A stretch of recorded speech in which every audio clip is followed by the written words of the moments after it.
রাধে রাধে বন্ধুরা, তোমরা কেমন আছো? আশা করছি ভীষণ ভীষণ ভালো আছো। তোমাদের ভালোবাসা আমিও ভালো আছি। আমার তো ঘর উঠোন ঝাড় দেওয়া হয়ে গেছে, এখন আসছি ফুল গাছে জল দিতে। অনেকদিন ফুল গাছগুলোতে জল দেওয়া হয়নি, তো বাসি গাছে সবই হয়ে গেছে, শুধু বাসন মাজা বাকি ছিল। তো এই বাসন কটাও মেজে নিলাম। তো আজকে বাজার থেকে নিয়ে এসে তেলাপিয়া মাছ, সেটাও কেটে ধুয়ে নিয়ে এসেছি। এখন নুন হলুদ মাখিয়ে নিচ্ছি, কারণ আমি রান্নাটা এখন বসিয়ে দিব।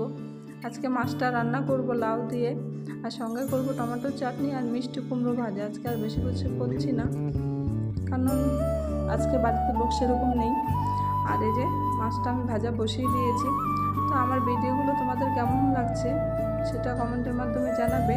আর জানি না ইউটিউব কতজনের কাছে এই ভিডিওটা পৌঁছে দেবে। তো যে যেখান থেকে দেখছো, ভালোবাসা ও সাপোর্ট করো। ইউটিউব জার্নিতে আমি নতুন, ভালোবাসা সাপোর্ট ছাড়া এগোনো যাবে না। তো আমার ভিডিওগুলো যদি ভালো লেগে থাকে, লাইক কমেন্ট সাবস্ক্রাইব করে নেবে চ্যানেলটা। তো এই যে আমি খেতে বসে গেছি, আজ এই পর্যন্ত, টাটা।